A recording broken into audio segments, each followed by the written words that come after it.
بسم اللہ الرحمن الرحیم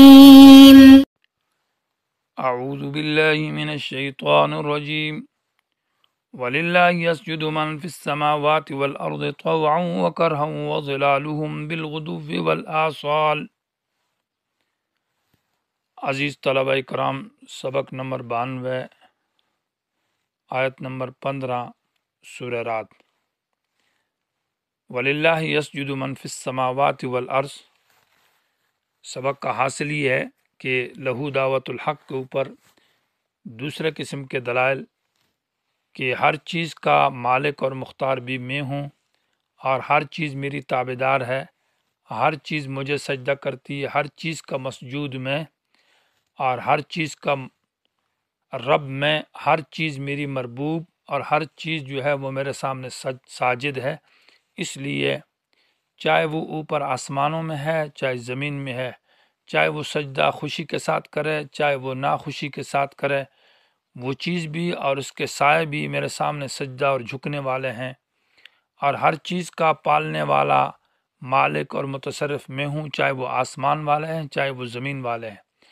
میرے جو سوا ہے وہ مالک نہیں ہے اپنے لیے، نہ نفع کے نہ نقصان کے، تو سب چیزیں میری منقاد، سب چیزیں میری مربوب، اور سب چیزیں میرے لیے ساجد، ہر چیز کا میں مسجود، ہر چیز کا میں مربی، ہر چیز کا میں مالک۔ لہو دعوت الحق، تو سچی پکار کا حقدار بھی میں اللہ ہوں۔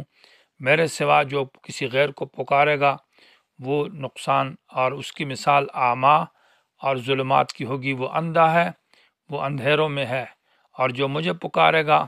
اس کی مثال بصیر کی ہے، اور میرے پکارنے والے توحید کی مثال وہ نور کی ہے۔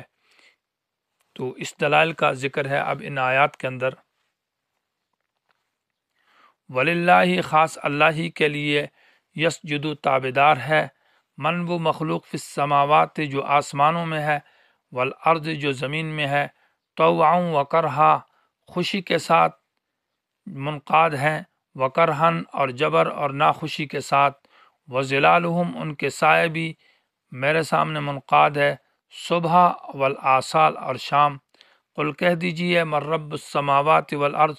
کون مالک اور اختیار والا ہے آسمانوں کا اور زمینوں کا؟ کہہ دیجئے اللہ۔ قل کہہ دیجئے افاتخذتم من دونہ اولیاء، کیا تم نے پکڑا ہے اللہ کے سوا کار ساز، لا یملکون جو اختیار اور مالک نہیں ہے اپنے لیے نفع کے، ولا ضرر نہ نقصان دینے کے۔ قل کہہ دیجئے هل یستوی الاعمی والبصیر، کیا اندھا اور بینا برابر ہے؟ کیا هل تستوی الظلمات والنور، اندھیرے اور روشنی برابر ہے؟ بلکہ بات یہ ہے کہ بنایا ہے ان لوگوں نے اللہ کے لیے شرکا، خلقو کا خلقی، کیا انہوں نے بنایا ہے اللہ کی پیدائش کی طرح، فتشابہ الخلق علیہم، تو وہ مخلوق ان کے اوپر گڑبڑ ہو چکی ہے، مخلوط ہو چکی ہے۔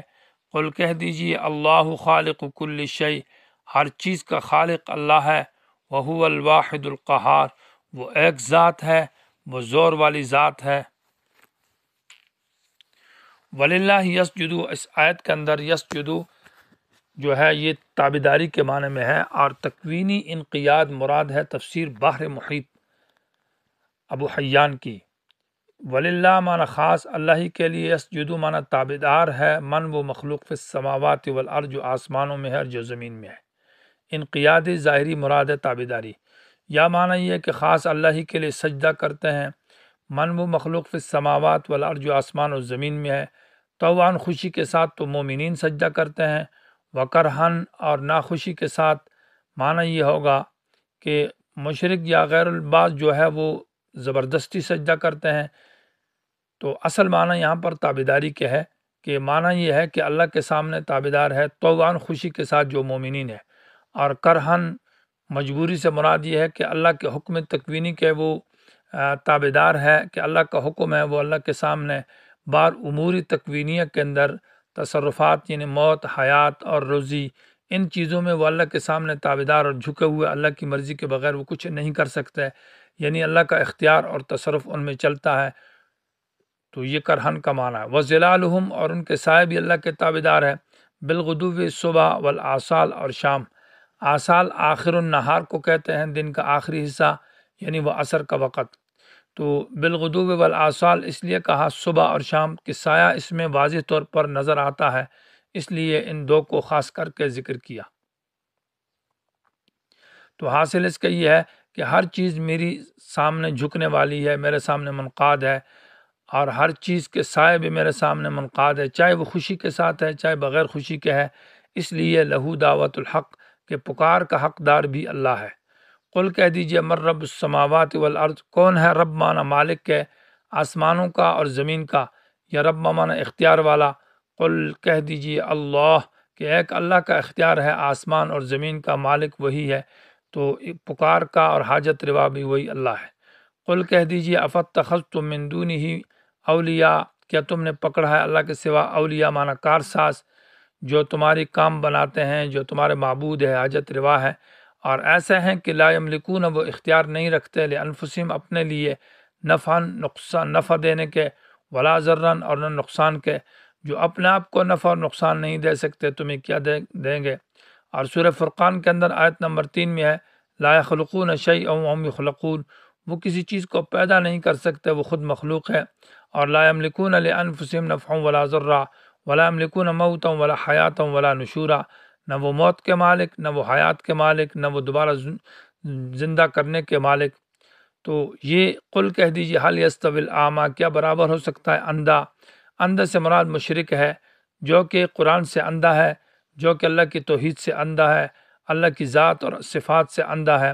والبصیر، وہ شخص جو دیکھنے والا ہے، جو قرآن کو سمجھتا ہے اور جو دلائل توحید کو سمجھتا ہے، جو اللہ کی وحدانیت کو سمجھتا ہے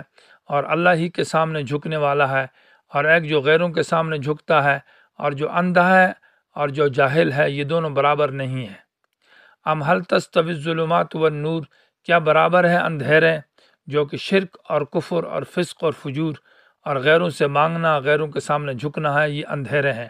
والنور، اور روشنی، جو کہ توحید ہے، اللہ کے سامنے جھکنا، اللہ سے مانگنا ہے۔ ام جعلوا للہ، ام بمانا بل کی بات یہ ہے کہ بنایا ہے انہوں نے اللہ کے لیے شرکاء مانا حصہ دار، اللہ کے ساتھ شریکوں کو شریک ٹھہرایا ہے، اور ایک شریک نہیں ہے، کئی شرکاء بنائے ہوئے، کسی کو اولاد دینے والا، کسی کو بیٹا دینے والا، کسی کو بیٹیاں دینے والا بنایا ہوا ہے، اور کسی کو بیماریاں دور کرنے والا، کسی سے اپنی حاجتیں مختلف مانگتے ہیں۔ خلقو، کیا انہوں نے بنایا ہے، یعنی مخلوق پیدا کی ہے، کا خالق ہی، جیسے اللہ کی مخلوق ہے، یعنی جس طرح اللہ پیدا کرتا ہے تو انہوں نے بھی بعض مخلوق کو پیدا کیا ہے۔ اب یہ پتہ ان کو نہیں چلتا کہ اللہ کی مخلوق کون ہے اور ہمارے شرکاء کی مخلوق کون ہے، تو فتشابہ الخلق، کیا منع متشابہ ہو چکی ہے اور گڑبڑ ہو چکی ہے، الخلق وہ مخلوق، علیہم ان کے اوپر، کہ ان کو پتہ نہیں چلتا کہ اللہ کی مخلوق کون ہے اور یہ ہمارے شرکاء کی مخلوق کیا ہے، تو غیروں کو سجدہ کرتے ان سے مانگتے ہیں۔ نہ، ایسی بات نہیں ہے۔ قل کہہ دیجئے اللہ خالق کل شیء، ہر چیز کو پیدا کرنے والا اللہ کی ذات ہے، خالق سب کا وہی ہے، وہو الواحد، وہ ایک ذات ہے، اس کے ساتھ کوئی شریک نہیں ہے۔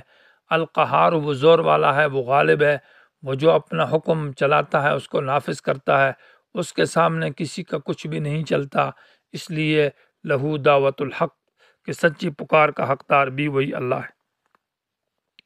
گویا کہ تمام دلائل کا حاصل ذکر کر دیا کہ اللہ خالق کل شیء وہو الواحد القہار، ہر چیز کا خالق اللہ، عالم بکل شیء اللہ، محافظ ہر چیز کا اللہ، متصرف اور نگران اللہ،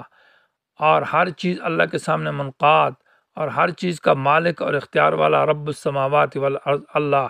ہر چیز۔ تو گویا کہ اللہ کو جو ایسی صفات والا ہے اس کو پکارنا یہ گویا کہ بصارت ہے، سمجھداری ہے، اور اللہ کے غیر کے سامنے جانا یہ اعمیٰ، اندھا پن ہے، اور اللہ سے مانگنا یہ گویا کہ نور ہے، روشنی ہے، اور اللہ کے غیر سے مانگنا یہ ظلمات، اندھیرے ہیں، یہ شرک ہے اور کفر ہے۔